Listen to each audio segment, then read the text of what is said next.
지적 대화를 위한 넓고 얕은 지식 투.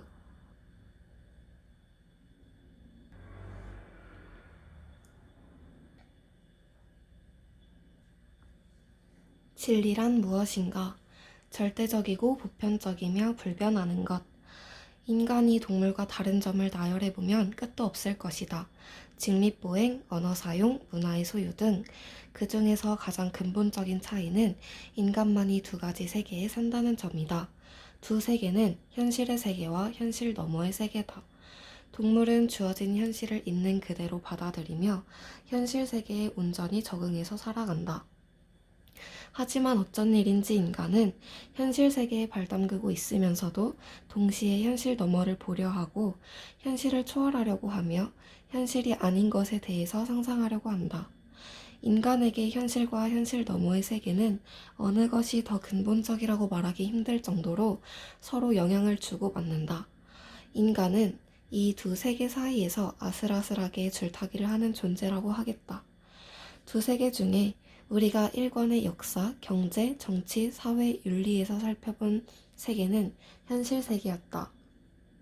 이 책 2권에서는 나머지 절반의 세계인 현실 너머의 세계를 탐험해 볼 것이다.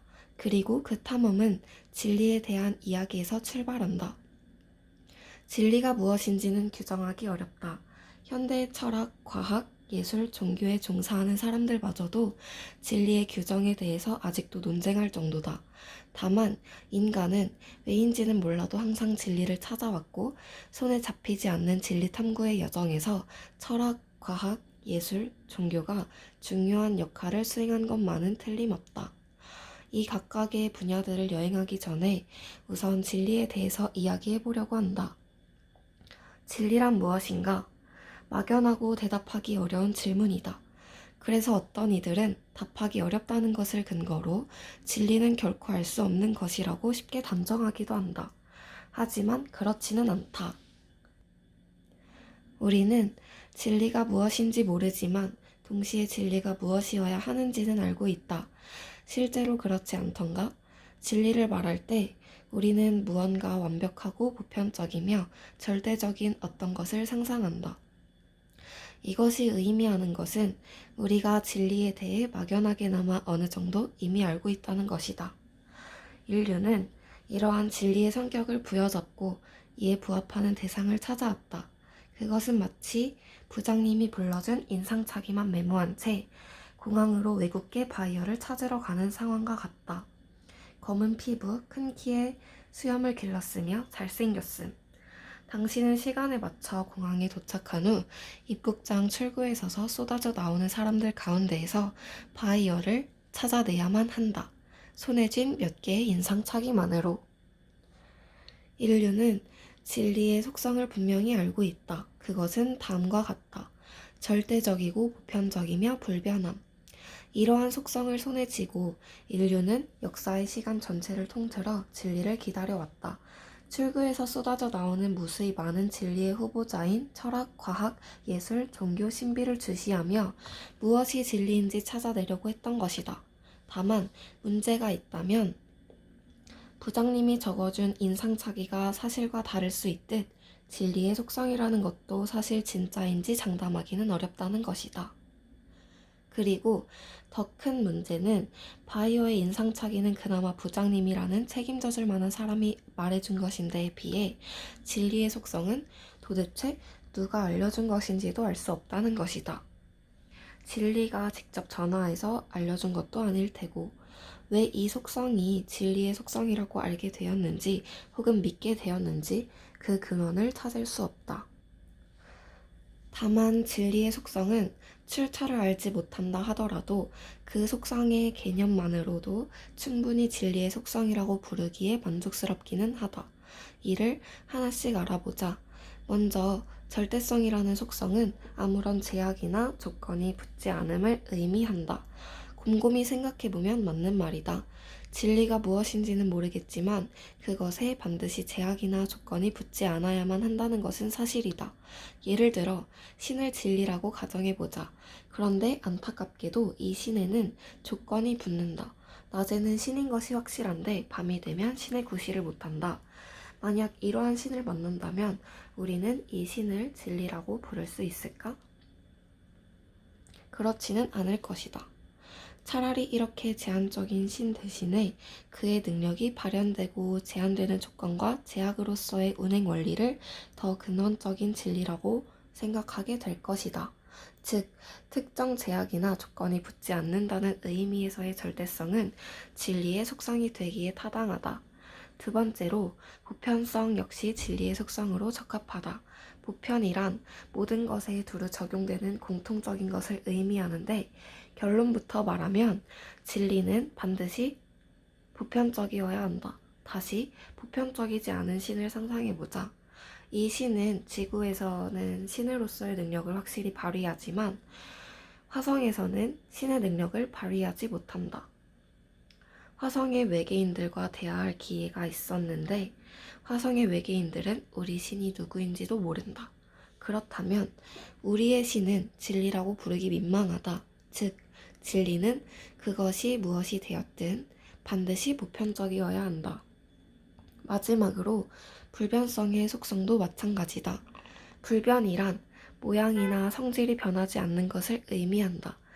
분명히 절대적이고 보편적인 영향력을 가진 신이었는데 오늘 같이 이야기해보니 내일 아침부터는 신의 절대적이고 보편적인 성질이 사라진다고 한다.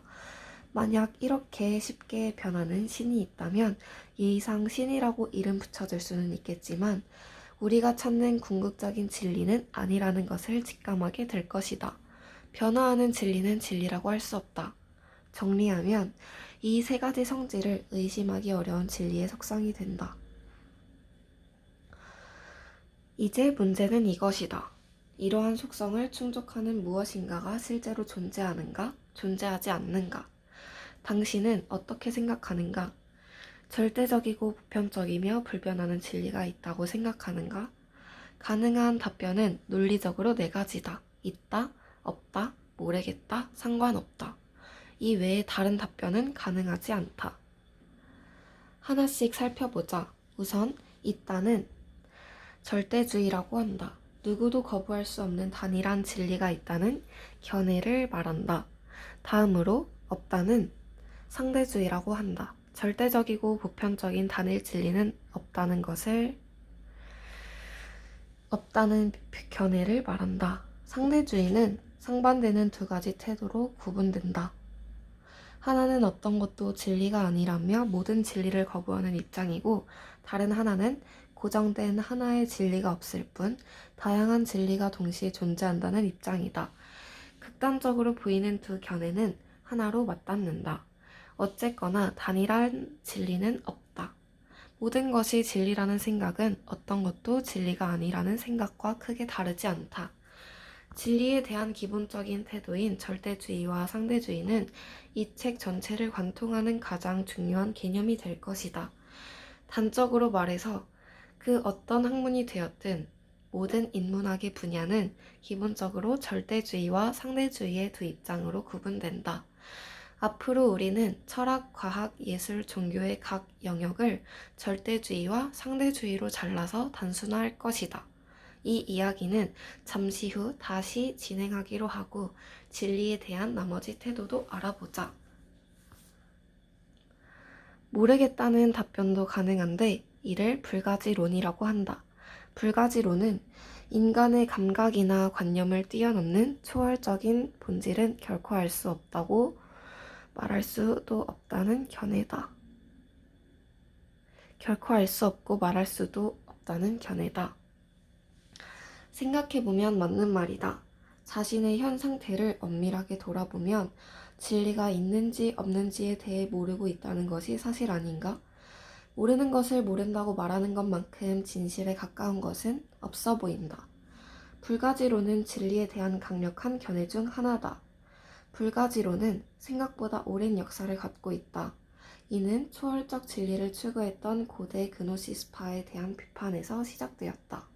그노시스파는 1세기 무렵에 민중 사이에서 유행한 종교로 그리스 사상부터 유대교와 그리스도교, 그리고 동양 서상까지 다양한 종교가 혼합되어 있는 모습을 보였다. 여기서 그노시스는 지식을 뜻하는 말인데 진리로서의 신의 본질에 대한 지식을 의미한다. 그노시스파는 개인이 이러한 본질에 대한 지식을 얻을 수 있고 이를 통해 구원받을 수 있다고 생각했다. 즉, 인간이 절대적 진리에 닿을 수 있다고 본 것이다. 이에 반대하던 입장을 아그노시스라고 불렀다. 이들은 인간의 육체적, 정신적 한계로는 그노시스에 결코 닿을 수 없다고 보았다. 불가지론이 영어로 아그노스틱시즘인 이유가 여기에 있다. 불가지론은 세계에 대한 강력하고 객관적인 설명 방식으로 이후에 여러 철학자들에게 일부 수용되었으나 일반적으로 학문의 영역에서 배제되어 왔다. 그것은 불가지론이 진리에 도달하려는 인간의 탐구 의욕을 꺾고 학문이 발전할 수 없게 만든다는 점에서였다. 마지막으로 상관없다 역시 진리에 대한 태도로서 하나의 답변이 된다. 생각해보면 진리가 뭐가 되었든 무슨 상관인가?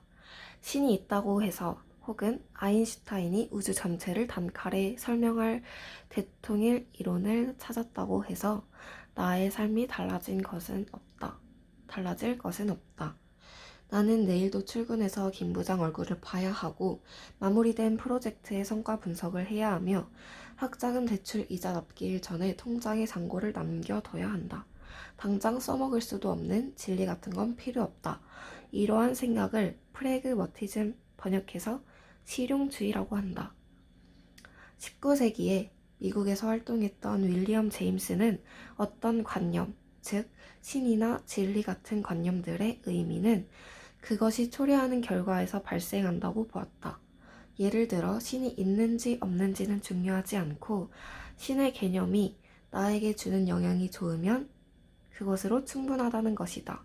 나는 천국이 있다고 믿기에 나를 괴롭히는 김 부장이 언젠가는 죽어서 벌을 받을 것이라는 생각으로 내 마음의 평화가 찾아온다면 천국의 의미는 이미 충분하다. 즉, 지금 나에게 쓸모 있는 관념만이 의미를 갖지 쓸모없는 관념들은 말할 가치가 없다. 실용주의는 미국을 중심으로 발전했고 미국식 자본주의가 세계적으로 확장되면서 전 세계로 전파되었다. 미국의 경제와 문화의 영향을 크게 받은 한국도 마찬가지다. 오늘날 우리는 손에 잡히고 유용한 것만이 가치 있는 것이라고 생각한다. 어떤 면에서 실용주의는 하나의 철학 사조라기보다는 차라리 삶의 원리가 된 것 같기도 하다. 오늘날 한국은 철학이 없는 사회가 아니라 극단적인 미국식 실용주의가 완벽하게 장악한 사회라고 할 수 있다. 지금까지 진리에 대한 개념과 그에 대한 태도를 알아보았다. 정리하면 진리는 무엇인지 알 수 없지만 절대, 보편, 불변이라는 속성을 반드시 가져야만 했다. 그리고 이러한 진리에 대해 우리가 가질 수 있는 4가지 태도도 살펴보았다. 절대적 진리가 있다는 절대주의적 태도, 절대적 진리가 없다는 상대주의적 태도, 모르겠다는 불가지론, 유용한 것만을 이야기하는 실용주의적 태도가 그것이었다. 앞으로 우리는 이 중에서 절대주의와 상대주의를 중심으로 논의를 전개해 나가려고 한다. 불가지론과 실용주의는 일상의 무미건조한 하루하루를 살아가는 현대인에게는 배우지 않아도 이미 체득한 익숙한 태도다. 주변의 실용적인 사람들과는 달리 현실에 적응하지 못하고 일상에 발붙이지 못하는 당신과 같은 삶의 순례자를 위해 진리를 향한 여행을 준비해 두었다.